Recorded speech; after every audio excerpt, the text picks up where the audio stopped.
Hello प्यारे विद्यार्थियों, आज हम करने जा रहे हैं मन्नू भंडारी जी की कहानी सजा से जुड़ा हुआ एक अन्य प्रश्न इस प्रकार से आ सकता है।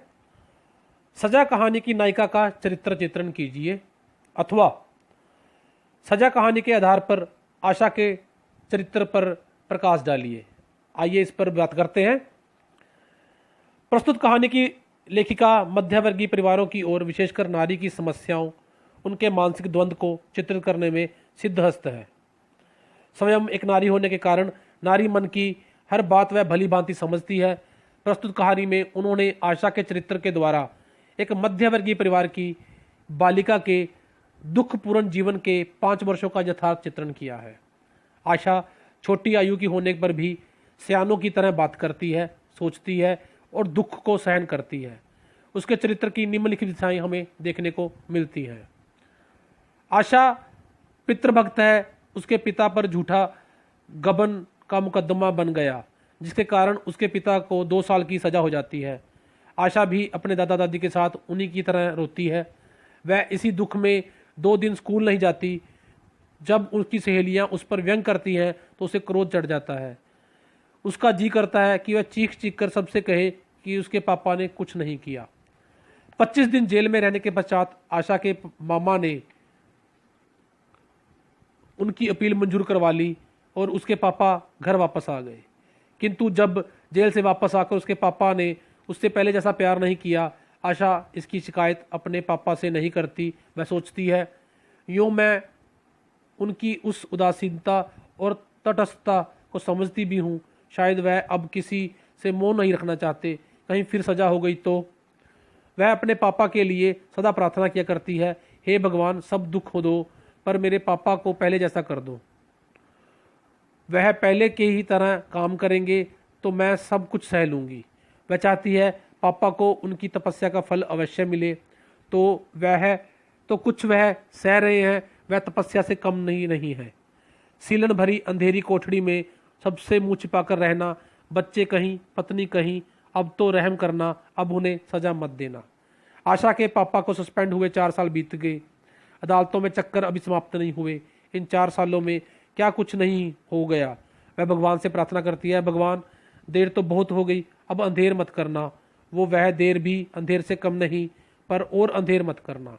इस प्रकार आशा अपने पिता को लेकर जो सोचती है, जो प्रार्थनाएं करती है, वह उसका पितृभक्त होने का प्रमाण है। यही हमारा पहला पॉइंट यहाँ बनता है। दूसरी विशेषता है उनके चरित्र की, भाई से स्नेह करने वाली। आशा अपने माता पिता से नहीं, छोटे भाई से भी स्नेह करती है। उसके छोटे भाई मन्नू को पैसे की कमी के कारण दादा दादी के साथ गांव भेज दिया जाता है, तो आशा को बहुत कष्ट होता है। वह सोचती है, मन्नू चला गया, कैसा रहेगा यह गांव में। वहाँ का स्कूल तो भी कोई स्कूल नहीं है, वहाँ कोई स्कूल भी नहीं है। यहाँ तो इतने अच्छे स्कूल में पढ़ा। और जब आशा को उसकी चाची के पास भेज दिया जाता है, जहाँ पहले से ही उसका छोटा भाई मन्नू था, तो उसे वहाँ अपने छोटे भाई की दशा देखकर जितना दुख होता है उसका अंदाज़ा नहीं लगाया जा सकता। चाची के यहाँ पहुँचकर उसे अपने भाई की दशा देखकर अनुमान होता है कि वह वहाँ डरकर दबकर रहता है। उसे सारा दिन चाची के छोटे बच्चे की गोदी में उठाकर घूमना पड़ता है। और जब वह उससे बुढ़िया के बाल खाने की इच्छा प्रकट करता है तो आशा मन ही मन रो पड़ती है। वह सोचती है, हम बड़े हैं, हम सब समझते हैं और सह सकते हैं, पर यह बेचारा कैसे समझे। समझ तो गया ही होगा, पर सहे कैसे। मुन्नू की को जब चाची पीटती है तो आशा मन महसूस कर रह जाती है। वह भीतर से कटकर भी ऐसे अवसरों पर कुछ नहीं बोल पाती। और इस प्रकार उसके प्रति स्नेह भरा भाव जो है वो उसे जो दर्शाता है कि एक बड़ी बहन अपने छोटे भाई से किस प्रकार प्यार करती है, स्नेह रखती है। तीसरा पॉइंट है सेवा भाव करने वाली, सेवा करने वाली।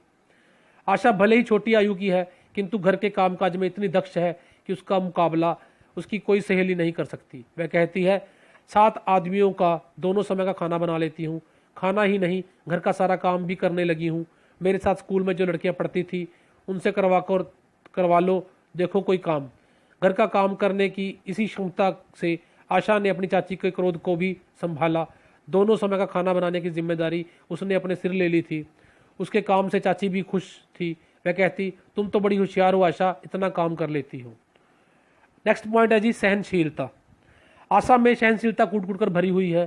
उसके पापा को जब 2 वर्ष की जेल हो गई और उसका सहेलियां उस पर व्यंग करती हैं तो वह उनसे लड़ती नहीं, सब कुछ सहन कर लेती है। उसका विचार है कि यह सब दुख ग्रहों के बिगड़ने के कारण है, और ग्रह तो रामचंद्र जी और पांडवों के भी बिगड़े ही हुए थे।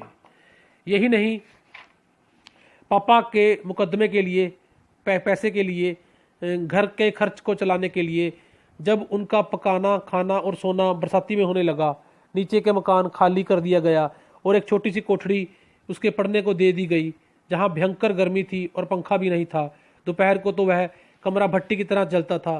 तब वह सोचती है, जब तक ये बुरे ग्रह टल नहीं जाते तब तक सभी कुछ चुपचाप सहना ही अच्छी बात है।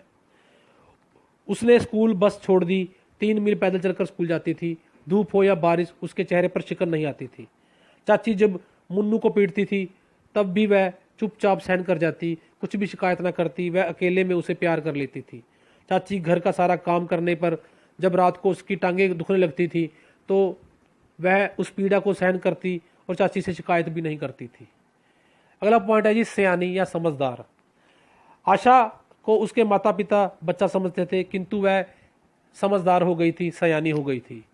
घर पर आई हुई उस मुसीबत ने उसे और अधिक सयाना बना दिया था। उसने स्कूल बस छोड़ दी, उसने आगे कॉलेज में दाखिला नहीं लिया और जहां तक हो सका हर किसी को प्रसन्न रखने का प्रयास किया, भले ही उसके मन की कैसी भी स्थिति रही हो। चाची के घर भेजे जाने पर उसे अपने माँ की चिंता होती थी, क्योंकि घर का सारा काम तो उसने संभाल रखा था। अब उसके पीछे उसकी माँ कैसे सारा काम करेगी। उसे यह भी मालूम है कि उसकी माँ बीमार होने पर डॉक्टर से अपना इलाज नहीं करवाती। वह सोचती है, डॉक्टर और दवाई का खर्च कहाँ से लाएंगे। वह कहती है, बोलो यह सब हो सकेगा 65 रुपये में? मुझसे पूछो, इन दिनों मैंने हिसाब चलाया है, एक एक चीज़ गिन सकती थी, पर उनसे क्या कहती। अपने सयानेपन से ही उसने चाची को क्रोध को संभाले रखा, शांत रखा। किंतु वह कभी कभी सोचती, क्या इतनी सी उम्र में हम लोग सब कुछ सहने के लिए ही बने हैं। इस प्रकार वह अपने सयानेपन के कई उदाहरण हमें प्रस्तुत करते हुए दिखाई देती है। निष्कर्ष रूप में हम ये कह सकते हैं कि लेखिका ने कहानी में जो सजा के माध्यम से लाल फीताशाही और अदालतों का चित्रण किया है, उसके बीच में कहीं ना कहीं से आशा जो है अपने चरित्र का निर्माण करती हुई आगे बढ़ती हुई दिखाई देती है। और ये लेखिका की सफलता का ही उदाहरण है कि उन्होंने एक ऐसे सशक्त नारी पात्र का चित्रण किया जो इस लाल फीताशाही वाली समस्या को लेकर सोचता है और किस प्रकार अपने परिवार को संभालने का हर प्रयत्न करता हुआ दिखाई देता है। धन्यवाद विद्यार्थियों।